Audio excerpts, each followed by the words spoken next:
Okay, it's about 8:30 our time, so let's go ahead and get started. Good morning and good afternoon, ladies and gentlemen. Welcome to our webinar discussion on maritime security in the Gulf of Guinea. I'm Maisie Pigeon, and I'm the Africa Program Manager at Stable Seas, a program of One Earth Future. Through its various programs, One Earth Future fosters sustainable peace by partnering with communities, development agencies, and governments to address complex problems at the heart of conflict. At OEF, our attention was first drawn to this region because of the piracy and armed robbery activity, which was receiving more and more international press coverage. Shortly thereafter, the region came together to adopt the Code of Conduct concerning the repression of piracy, armed robbery against ships, and illicit maritime activity in West and Central Africa, also known as the Yaoundé Code of Conduct. The Yaoundé Code brought together an array of maritime crimes, and the issues highlighted in it would eventually help to form the foundation for the 9 issue areas around which the Stable Seas Maritime Security Index, as well as subsequent reports, are organized.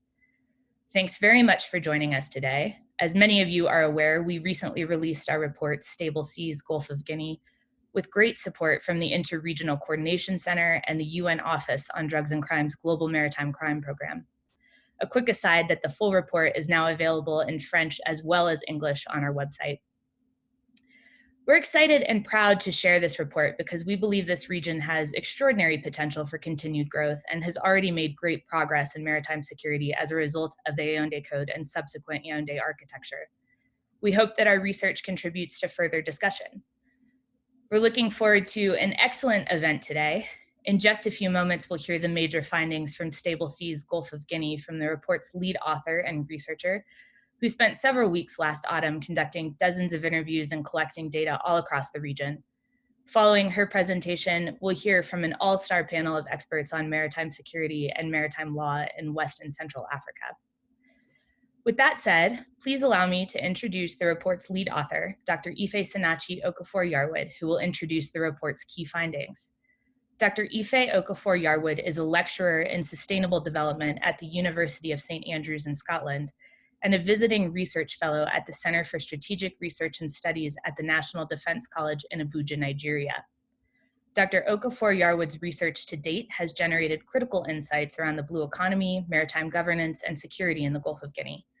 She continues to advance the understanding of the relationship between natural resource governance, conflict, and the disproportionate effects of depleting resources on security, poverty, and inequality. Ife, the floor is yours. Okay, thank you so much for having me. Hi, everyone. Before I start, I'd like to re-echo the thanks to the UNODC for facilitating the fieldwork and to the Interregional Coordination Centre in Yaoundé for their support. The agencies that I consulted with in Nigeria, Ghana, Cote d'Ivoire, Senegal, and Cameroon, and those that I met during a workshop in Cape Verde for their support and their help in collecting the data for the research. So to begin, I'd like to start by talking briefly about why the Gulf of Guinea. The geographical and demographic importance of the Gulf of Guinea, it's so obvious. I mean, I guess that's why most of you are familiar with it, but it is a trade route. It's a very important sea line of trade. It serves as a maritime route for commercial shipping from Europe and America to West, Central, and Southern Africa. The countries in the region have the highest population in the African continent, are some of the highest or some of the world's fastest growing economies, and play an important role in the peace and stability of the African continent. In terms of their geostrategic interests, the offshore oil and gas, marine living resources, and the use of the region's maritime domain for laying of submarine cables and pipelines has made it attractive to international actors who recognize the economic potentials and its strategic geography. This has resulted in more maritime security actors developing a keen interest and increasing their presence in the region. There is also a growing appreciation of the importance of regional cooperation. This has led to the adoption of multilateral agreements for regional cooperation, an example of which is the signing of the Yaoundé Code of Conduct and effort to implement it have continued to date. The foregoing reasons makes research which highlights the challenges and opportunities in the region's maritime domain, such as this one, important for informing policy formation on maritime governance and security at local, national, and multilateral level. I will start by talking about the challenges or the findings relating to the challenges. I will start by talking about the fisheries and its significance. The fisheries sector in the Gulf of Guinea makes a vital contribution to the food and economic security of millions of people in the region. Fish serve as an important source of animal protein, and sometimes is the only source of animal protein consumed in coastal communities across the region.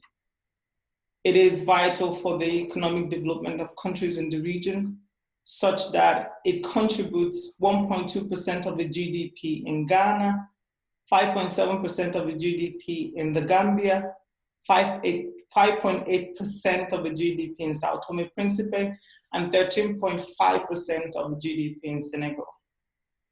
The contributions of the fisheries sector to closing gender inequality gap is reflected in the fact that up to 73% of the people involved in fish trade in Nigeria are women. 60% in Ghana, 59% in Côte d'Ivoire, and 51% in the Democratic Republic of Congo, with the latter figure including aquaculture. However, the ability of this resource to continue to contribute to the food and economic security of these countries and their people is essentially threatened by overfishing, including illegal, unreported, and unregulated fishing, and environmental damage resulting from marine pollution and the impact of climate change. The extensiveness of illegal fishing in the region is such that it amounts to 40 to 65% of the legally reported catch in West Africa alone, the highest level globally.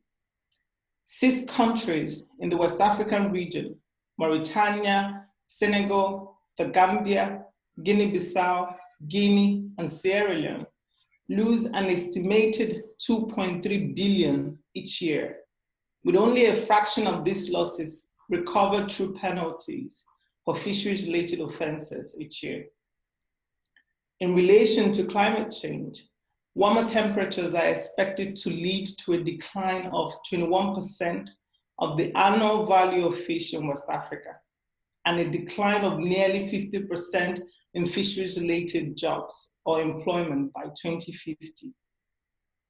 If the overexploitation of fisheries resources in the region continues in its current rates, it is projected that the marine capture fisheries in Nigeria, Côte d'Ivoire, Ghana, Liberia, Senegal, and Togo could halve by 2050.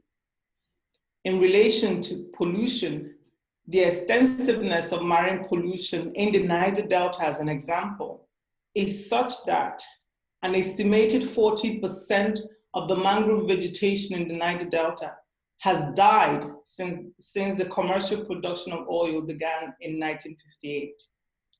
Since 60% of the fisheries resources in the Gulf of Guinea is said to breed in the mangroves of the Niger Delta area, this implies that the effect of marine pollution in the Niger Delta extends beyond the Nigerian water, and therefore something that's quite alarming for the rest of the Gulf of Guinea region. In terms of the findings around piracy and armed robbery at sea, there is a general shift from hijacking for cargo theft to kidnapping crew members for ransom in recent years. As such, incidences of piracy and armed robbery at sea reduced in 2019 to 98 incidents compared to 112 incidents in 2018.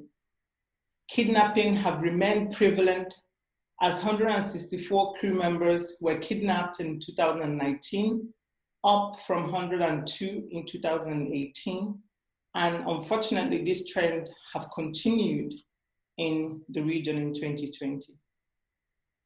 With respect to illicit trade, porous maritime borders and the susceptibility of enforcement personnel to corruption and the lack of government presence in communities have allowed the establishment of illicit networks which circumvent the legal economy. Oil and fuel smuggling, arms trafficking are some examples of illicit trade that are prevalent in the region. The region is also a source of wildlife products such as pangolin scales, ivory, and rosewood, which are trafficked to the Asian market. The Gulf of Guinea region is also a transshipment hub for cocaine from Latin America and heroin, tramadol from Asia. In particular, the West African region remains a favored transshipment point for drug shipment destined for Europe. The region is also a source of cannabis, raisins, and methamphetamine for the global market. Illicit trade undermines the rule of law and political stability as armed non-state actors and terrorist groups profit from such trade. Also, as some of these drugs are now increasingly consumed locally, the health system in the region, which is already inadequate in most countries, is overburdened by addicts, many of whom are exposed to HIV and hepatitis C. In relation to mixed maritime migration, like illicit trades, porous borders, including the lack of opportunities for economic growth, influence people's decision to migrate in pursuit of improved economic opportunities. Criminal networks exploit the gaps in monitoring and surveillance to push unsuspecting migrants to sex trafficking and forced labor across the region, the African continent, Europe, and Asia. Children make up the majority of the trafficking victims in the region, and millions of children continue to be forced to work, with countries like Cabo Verde, Cameroon, Ghana, Gabon, Guinea-Bissau, Senegal, and the Republic of Congo implicated as having high prevalence of forced labor in their fisheries industries. And now, what factors are militating these challenges? We start by looking at the rule of law.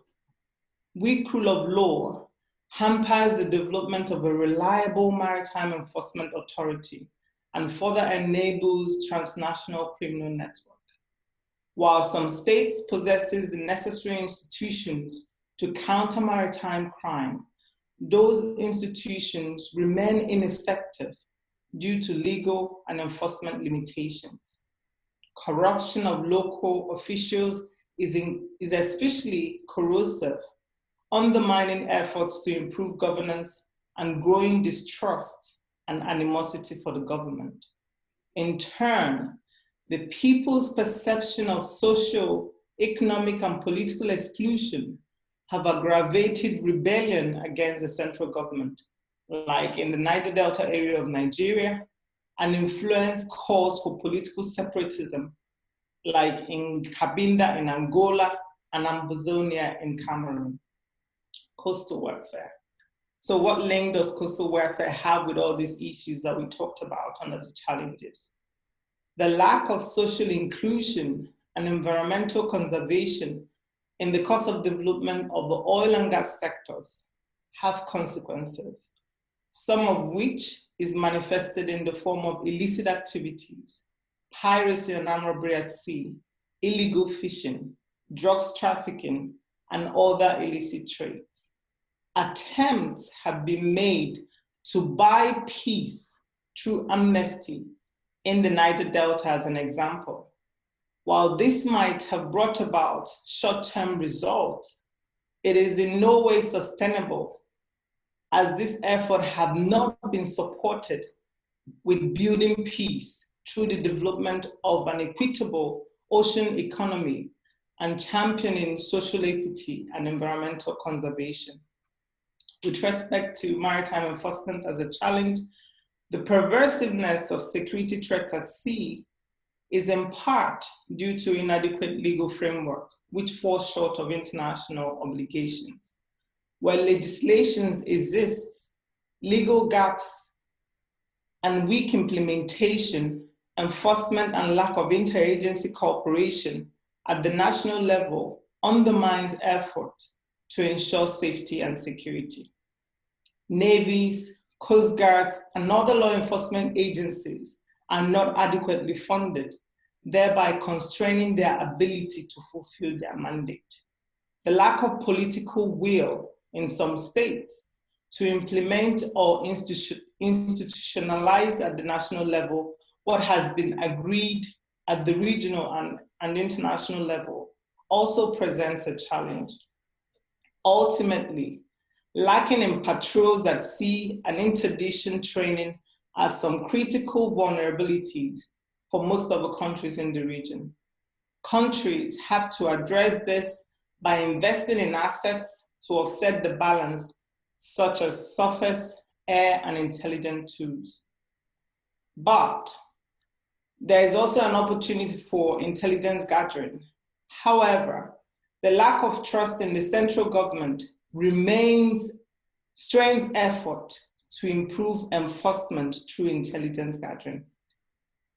The last category is obviously looking at the opportunities, and we start by looking at international cooperation.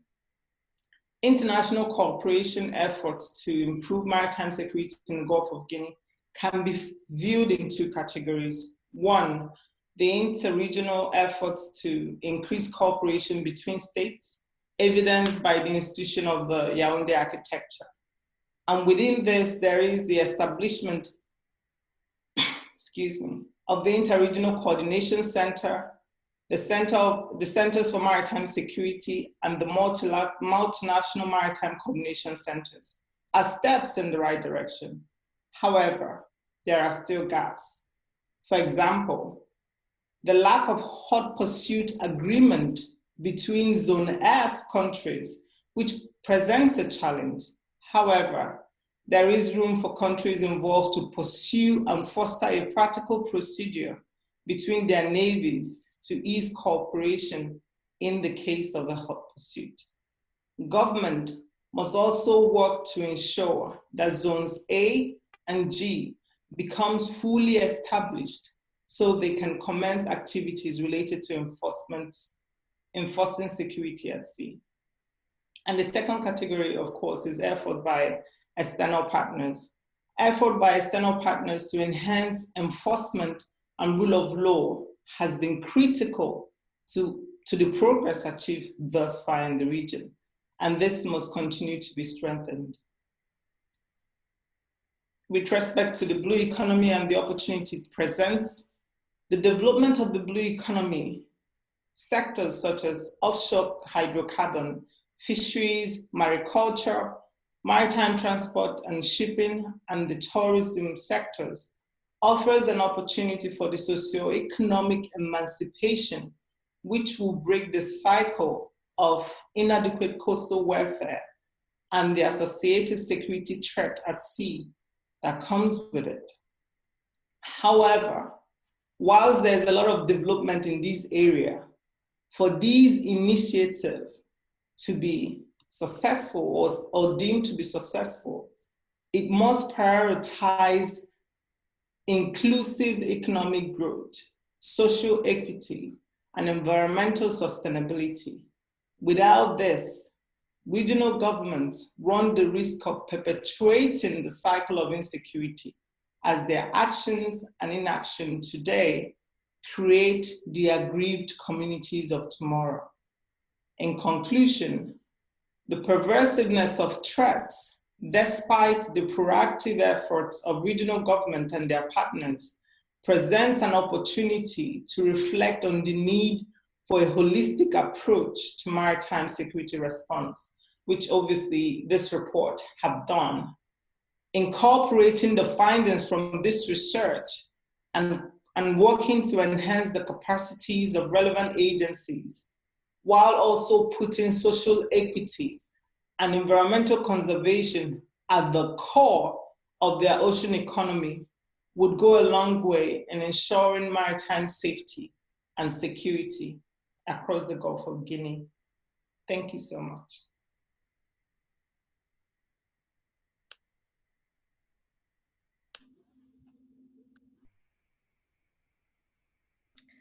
Thank you so much for that, Ife. Ife will stay with us for the panel, and we are also fortunate enough to be joined by 2 additional expert panelists and an expert moderator.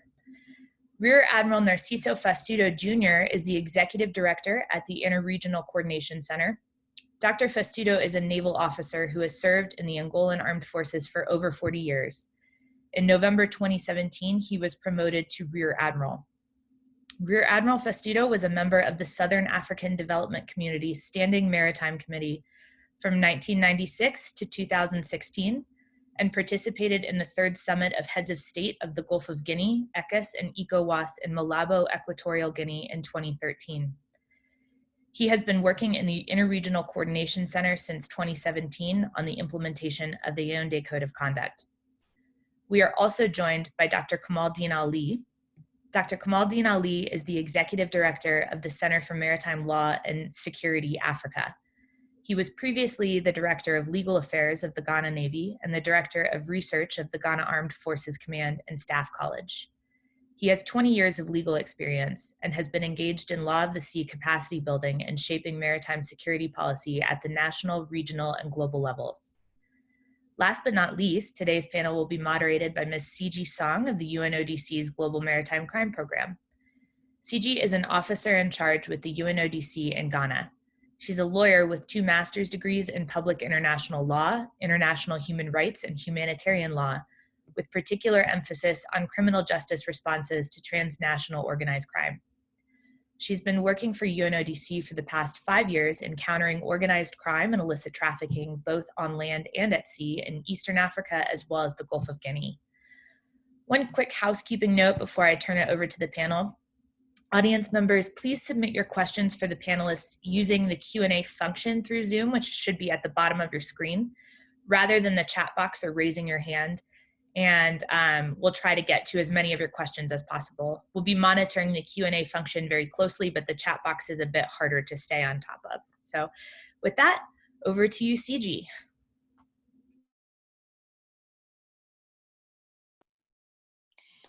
Thank you very much, Maisie.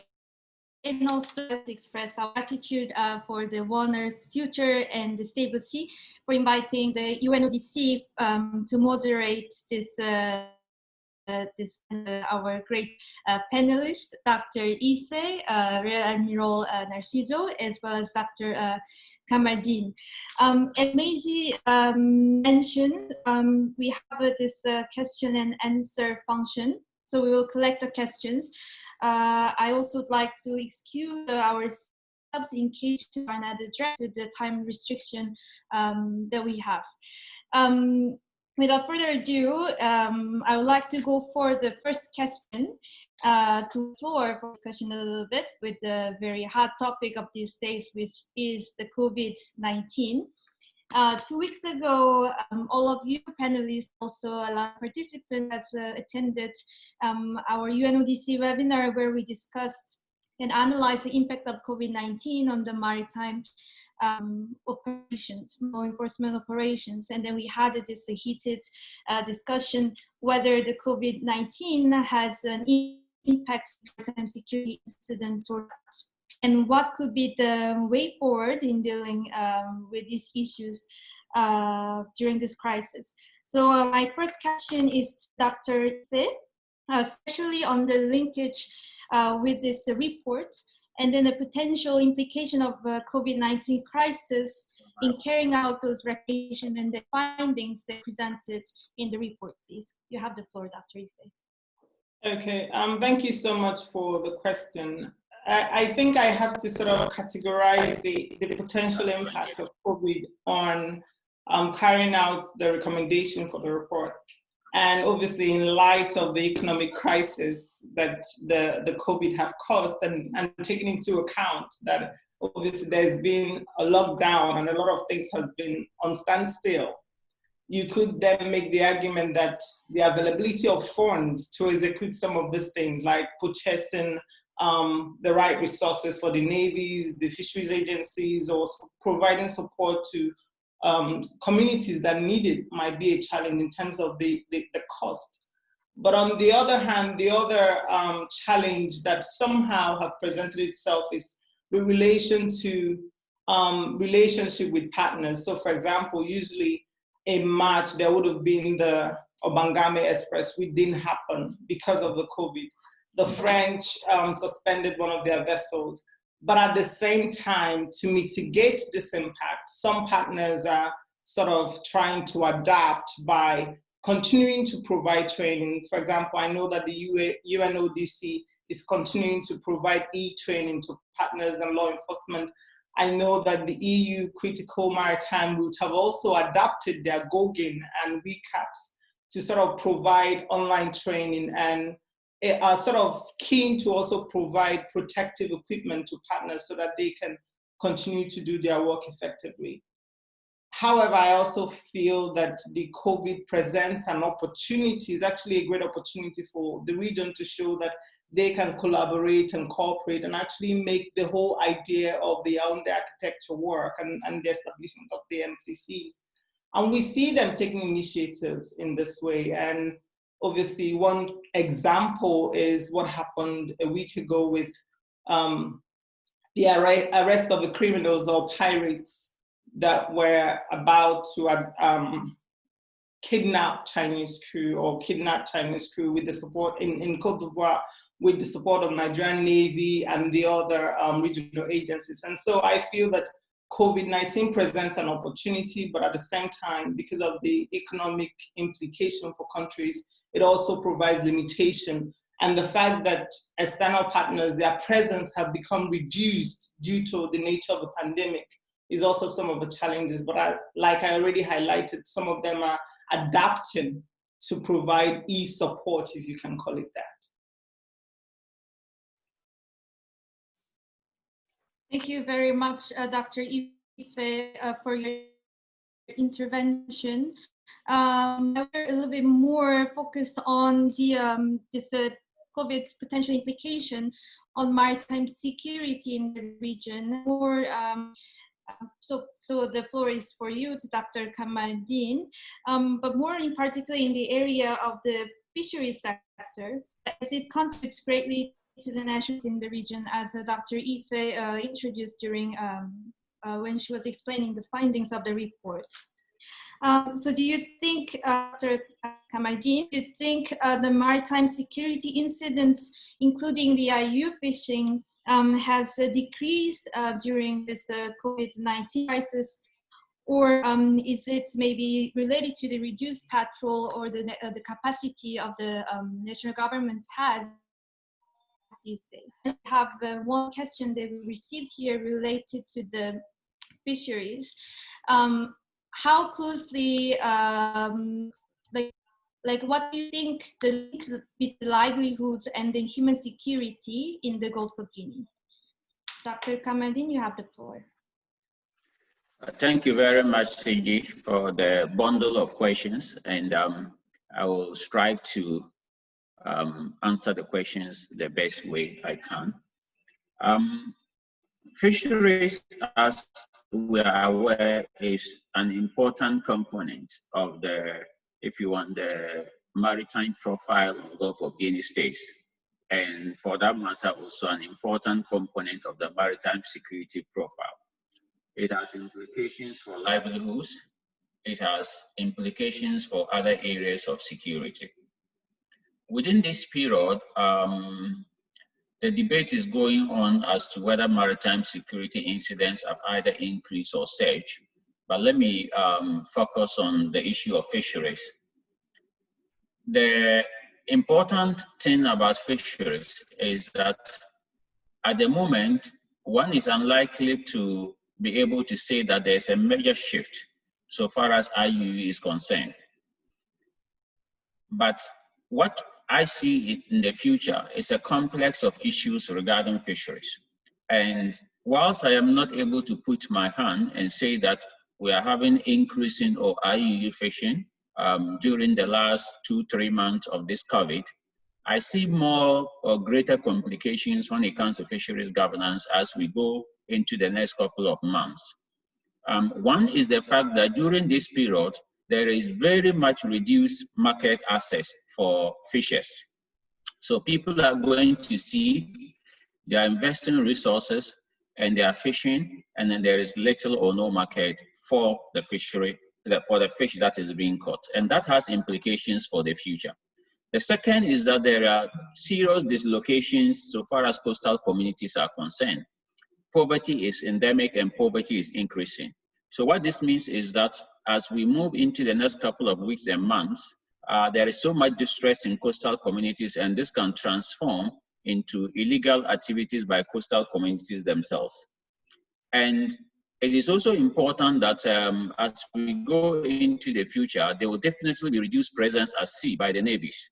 The truth is that most Gulf of Guinea countries are going to have budgetary, if you want, constraints. And navies are always the last to be sacrificed. Everything at sea can always be sacrificed, including governance at sea. So we'll have reduced presence at sea, and this will mean that local IUU, that is IUU that is committed by within country actors, and then external IUU, that is IUU that is conducted by people that are invading their resources, is likely to increase. So I think this is where I will put my first intervention concerning fisheries. And more importantly also, global partnerships for improving ocean governance generally, and fisheries in particular, are going to be strained or reduced as we go into the future. So we have these complex issues that will impact on IUU and that will impact on fisheries governance generally. Thank you very much, Dr. Kamaldeen, for your answer. Now, related to the COVID-19 question, I'd like to address this question to Admiral Narciso. Same line, like what are the implications that you had on the COVID-19 crisis on the maritime security in the region, but more specifically in carrying out the mandate of the Yaoundé architecture? Was there any alterations or any difficulties in dealing and fighting against the maritime security threats in the Gulf of Guinea? You have the floor. Thank you very much. ICC is excited and is very grateful for one more opportunity to share ideas. So I'd like to say that what is related to maritime security in our area in Gulf of Guinea, instead of decreasing, we in these 3 months were experiencing the increase of incidents at sea. So we didn't change the criteria on the incidents, but we were only counting. But one of the incidents we should put in the story, it's because we'll come for the statistics. As the first one, we could capture a big, huge number of pirates. So let's say the impact of COVID-19 in our area, lots of lessons learned. So one of them, it's we have to postpone many activities that are for us very important, that are related to capacity building, because our process is starting now from 3 years ago, 2017, and this process is to build maritime security. It means to gain the trust and to gain experience at sea, and to have experience at sea, we need to perform exercise and perform all those activities. So we postponed those activities on capacity building because of COVID-19. And also, unless we have too many important activities and questions where we should also put our attention, we, for instance, we have to update our resource mobilization strategy. It is a process how to best have people seconded and equipment to work in our structure. But also the COVID-19 come to hamper this activity, and so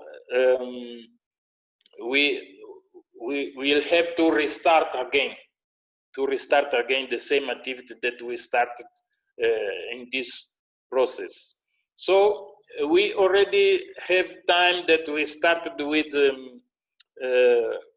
maritime trials of maritime crimes in the courts. So now we stopped because of social, how you call it, social distancing. So this also is the COVID there that is not allowing us to do those things. We were working in ICC, even not only in ICC, in the other centers also, CRESMA, CRESMAO, and CMC. We were understaffed. It means that, for instance, here, we were working already in 50%. With this this phenomenon of COVID-19, we start working with less personnel than before. So that is also a thing that we realize. This year, in February, March until April, we should already finish the review of Yaoundé Code of Conduct, because we made the first review in 2017, and we should make now into 2020 the second review, because we have to change many of things. But the COVID-19 gave us a big impact, and we realized that we will have to change many things in our future review, because there were priorities that were not unlisted in the previous one. So it means that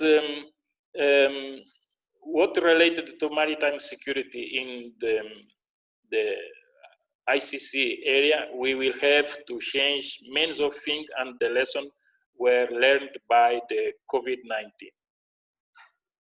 Thank you. Very much, Admiral. And related to what you just said, we received one observation here, because the maritime industry is strongly impacted by the current economic crisis, oil and gas, but also the transport-wise. Seafarers will be also impacted by these difficulties in terms of their salary, care, and sometimes abandoned. This can potentially increase more illegal activities on board as well. How do you feel about this? Do you think this will the current impact on the current economic crisis will increase this risk in the domain of illegal activities in the Gulf of Guinea? So about this question, it's important to say that ICC works with regional institutions. There is a regional institution in West Africa that's called the CRESMAO, and another regional institution in Central Africa that is called CRESMAC. So ICC have to liaise with the focal points on those institutions. So those focal points in the countries, because of the COVID-19, they have also to change their way of work. Some of them, they left the office and start working on telework from home. It means we now have less focal points because the crisis, economic crisis, here is seen in the coordination centers, like sort of equipment, sort of conditions to work. For instance, if we are working from the institution, we can do a video conference. But if we leave the institution, we will have to work in laptop from the cell phones, and there is a limited condition for internet connections, or maybe other conditions that will. I'm talking about those small equipments, but the crisis also went to the big equipments, because without all those equipment set in the centers, we could not reach the, how you say, the coordination that it's necessary by using those assets. Also, we could also say that the other thing that we see is that the lack of trust that is going in maritime community, in the shipping industry, in the fishing industry, and all those people that work at sea, with those conditions that they have to be confined and they have to follow the measurement given by the governments, it can to downsize the opportunity to have the ports working and to have the goods and everything being transported. So this area was already with lots of problems caused by the threats. So it was a very big risk to come in this area. So we are looking this as a threat for the area, but other people are looking this as a big opportunity, because in the ports everywhere is less people working, though is best condition to go and provoke an incident and attack. The other question that is, this COVID-19 is giving a lesson for all these areas.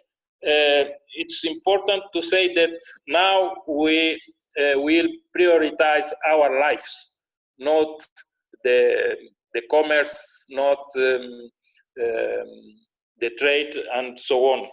So it's also a lesson for us, because we were worried on the other priorities, and now we put lives in the first place. So maybe I will continue later about the economical crisis and the results in our places. Okay, thank you. Yeah, thank you very much, Admiral. I also would like to know if Dr. Ife or Dr. Kamaldeen would like to intervene on this subject, especially on the linkages between between the economic crisis due to the COVID-19, so for example, the oil and the gas, and then how this has a potential impact on the activity. Okay, do I go first? Okay, so I think it's for me, I feel it's quite early to be able to give like a good assessment of how the economic impact of COVID have influenced or is affecting maritime security threats in the region. But what I do know in terms of the correlation between inadequate coastal welfare or lack of support for livelihood is that it increases the susceptibility of coastal communities to engage in illicit activities. Remember, they are not getting any support. So we're looking at it from the perspective of local fishers who, depending on the country, who for the last 4 weeks have not either gone to sea, or when they have, they do not have the market to sell to due to the lockdown. They would become creative about how they make ends meet because they have to subsist. Because of the fact that obviously they don't get support from the state, it therefore means that if there's an opportunity from someone to act as a lookout, for example, because these people, their skills means that they have expertise on navigation of the area of the sea where they have operated, it means that they are quite susceptible to being recruited by criminals. They're also susceptible to wanting to engage in pipeline vandalization, if we're talking about the case of Nigeria, or even fuel smuggling or oil smuggling to make ends meet. So from the livelihood perspective, I can say that there's definitely a correlation between the impact of COVID with respect to lack of support from the states to subsist during this lockdown, and the susceptibility for selected individuals to want to engage in crime. However, I cannot say the same for the wider piracy and armed robbery at sea and kidnapping, because it's too early, and I guess we'll be relying on people on the ground for collecting the data to be able to make the true assessment. Thank you very much. Dr. Kamardeen, would you like to add something? Yes, I think 3 quick points. One, on the front of those who are likely to exploit the environment for criminal activity, I think Ife has touched on, excellently touched on the aspect of coastal communities' livelihood and the potential for illegal fisheries. On the wider maritime security front, especially when it comes to piracy, we can also extrapolate and we can say that what is likely to happen is that there is going to be reduced economic activity, that is legitimate economic activity on land, but more also important, there's going to be reduced opportunity for illegal economic activity also on land. So the possibility is that those who can easily, where we have a continuum, an easy continuum of crime on land and crime at sea, the less opportunities we have for crime on land, then we are going to have a possible aggravation of crime at sea. The second point is that shipping companies and shipping lines are likely to invest less. But indeed, everybody as we speak is investing less in everything, including security. So the implication is that apart from having demoralized and lower levels of crew, the possibility is that we are going to have a situation where shipping companies are investing less, including sailing closer to coastal areas as compared to being in the open sea. So this can also make ships vulnerable. And finally, also the economic dislocation, as I indicated earlier, can also impact on the budgetary allocation for navies and gendarmerie and other maritime forces. And the implication also is that it can have an impact on aggravating maritime security. But of course, these are the hypotheses, these are the trends that we can talk about. We will have to wait and see, but it's important that we keep looking at all these trends and all these possibilities and taking remedial measures. Great, thank you very much, Dr. Kamardeen. And then linked to the topic of the piracy, we received another question here. Coming with the example of the Gulf of Aden, the number of piracy cases dropped significantly in the Gulf of Aden due to the presence of the Navy warships. And then the best practice was consolidated by the shipping industry and the presence of a private contracted armed security personnel. So the question is, what is the biggest challenge in the Gulf of Guinea to reduce piracy cases here? And then do we have this presence of a private contracted armed security personnel operating in the Gulf of Guinea? Dr. Kamardin, you have the floor.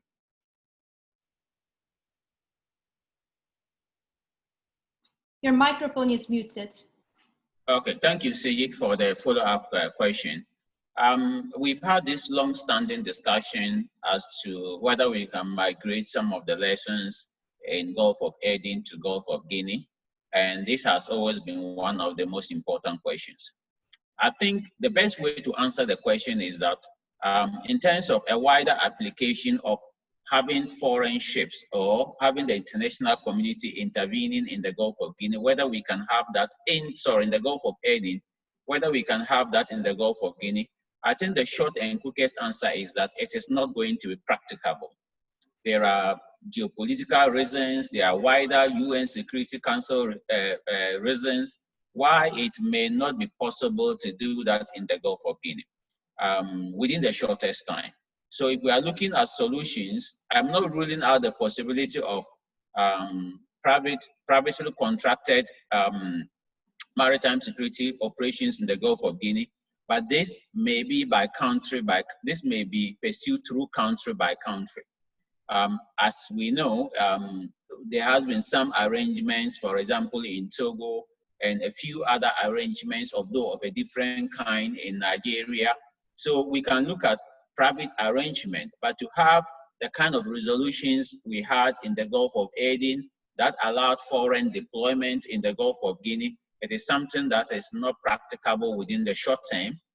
We can engage in it for academic debate, but it might take long to do that. So if we are interested in pursuing the same option, we can look at it country by country, or for example, having a dialogue with ICC, having a dialogue with ECOWAS to see the possibility of having a hybrid or some kind of arrangement. But to get it handed down as a UN Security Council resolution for deployment in the Gulf of Guinea, it is unlikely to happen. I would like to add something more what Dr. Kamal said.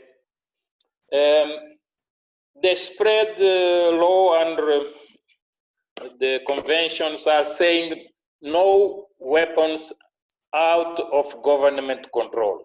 It means that if the private security guards are allowed, it means that they are allowed by the government, not by the private owners of those companies. So the only way to deal with this is by diplomatic channel, asking for an escort or asking for a deal of protection, and then the government itself will deal with the question. But for general way, no weapons allowed at sea out of government control. That is the summary of that question. Thank you. Thank you very much, Dr. Kamardin and Admiral Narciso, for your opinions on this. I also see that Dr. Ife are answering the questions manually, so some of the questions are already answered. Due to the time constraint that we have now, I'm going to go ask the last question to all the panelists. So in your opinion, what actions should the countries in the region prioritize to stabilize the maritime space, but more like what the most critical steps that the external partners, so such as the European Union, UNODC, Interpol, or like other donor countries could support strengthening the maritime enforcement capacity in the Gulf of Guinea. I would first give the floor to Dr.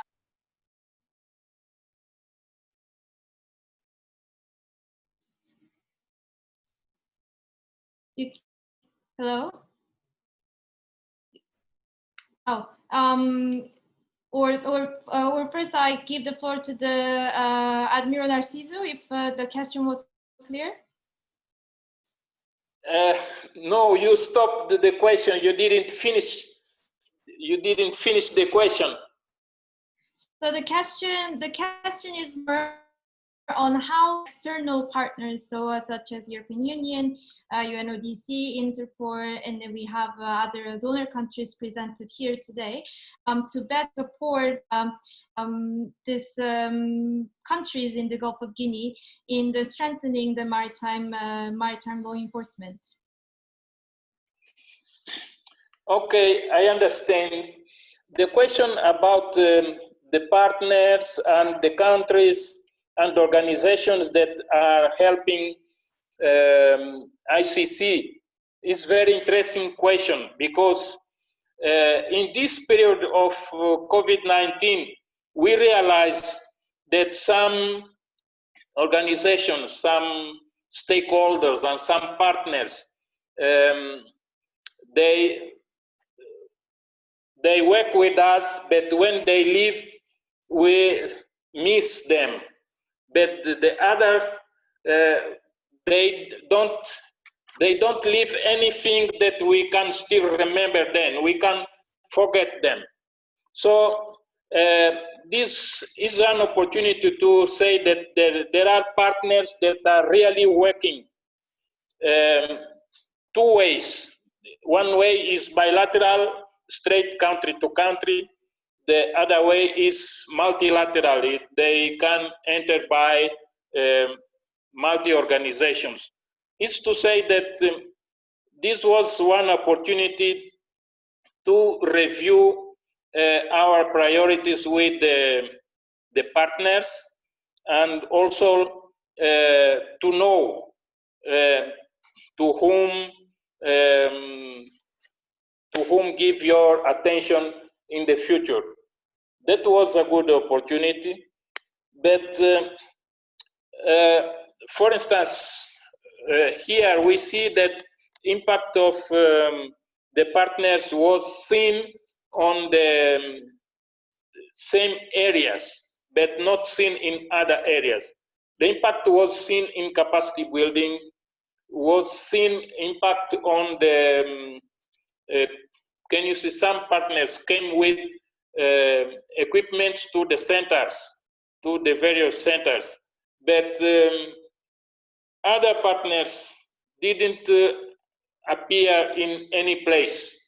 So this period from February, March until now, May 2020, was a good opportunity to have a good look on this. Thank you very much, Admiral. I would like to ask the same question to Dr. Kamardin. So, like, what are the most critical actions that the external partners should prioritize to best support the Gulf of Guinea countries? If you could tell us like some steps, that would be great. Thank you.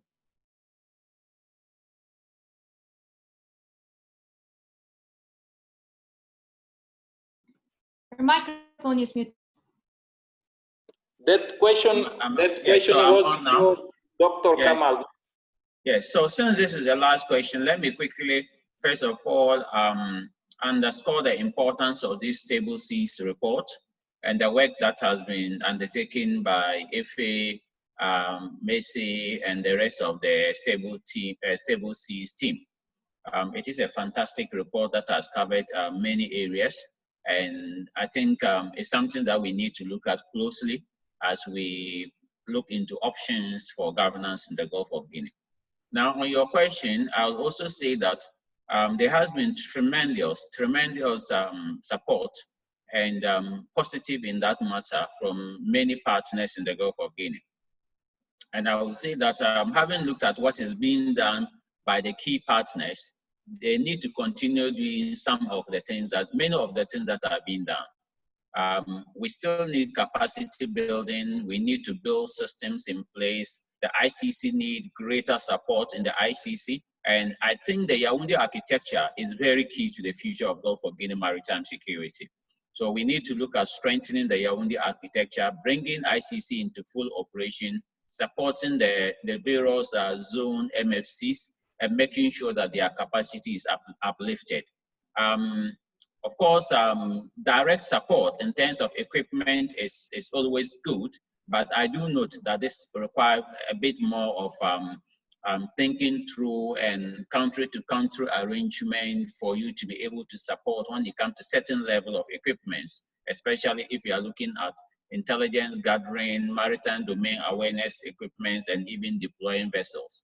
So my quick answer is that many of the partners are doing things that are very positive, and we need to continue doing those things. Indeed, my view is that COVID-19 has arrested the momentum that we were going. And be it as it may, we have to regarner that momentum and continue with the things we are doing and make sure that the Yaoundé architecture in particular is fully supported. And secondly, also in the area of maritime governance when it comes to legislations, prosecutors, and making sure the rule of law part is also buoyed up, we must also do that as well. Thank you very much. Thank you very much, Dr. Kamardeen. Dr. Ife, do you have a final word? Okay, thank you so much. So for me, I'd like to add, given that the other experts have spoken about enforcement and enhancing the capacities, I want to obviously recognize the imperative, because in trying to enforce or enhance capacity, you have to be able to also tap into intelligence gathering. And for that to work, central government and the agencies have to have some kind of relationship with the coastal communities. Unfortunately, this is not there because there is no trust. And this is why I will continue to reiterate the need for the partners. The EU, they already have a lot of business relationship with countries in the region. They also therefore then have to ensure that in their agreements, let's talk about fisheries, for example, in their fisheries agreement, that they ensure that government can show that what they're investing, there's a way of showing that it can translate back to improving the livelihood of coastal communities and not just taking and depriving them of their livelihoods. I feel that enhancing the capacity of coastal communities across the region and then enhancing the capacity of the relevant agencies, the fisheries department, the navies, the coast guards, will go hand in hand in bringing about a sustainable maritime safety and security. And at this point, especially now that countries in the region are hoping to rebuild better post-COVID, what better opportunity than, I mean, looking at this report, I mean, not because I was involved, but I feel that it actually captured primary data from sources that highlight some of the issues that countries in the region can tap into, and their partners can tap into, in holistically addressing the issues that's been addressed.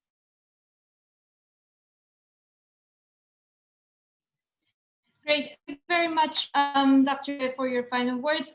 Before concluding this panel discussion, I just would like to mention the upcoming webinars, and then I address a lot of questions addressed here during this discussion sessions. First, on the maritime law enforcement, there were a lot of questions related to the maritime law enforcement and maritime operations related to the COVID-19. So UNODC is organizing the webinar, which will be in French, unfortunately. Next Thursday, we will share the link to the chat here. We are also going to have another webinar, which is organized by CELOS, where Dr. Kamardeen is the executive director. This webinar will be organized on the 8th June on the COVID piracy, coastal community, and the needed response. Thank you very much. I will now give the floor back to Macy. Thank you. Thank you so much to our panel for those fantastic insights. And thank you to our audience as well for your excellent and thoughtful questions. Ladies and gentlemen, we're unfortunately out of time, but we thank you for your attention today. And we hope to have more of these kinds of discussions in the future, like CG said. Please do not hesitate to contact me if you have further questions or comments. And I hope you all continue to stay safe and well. Thank you so much.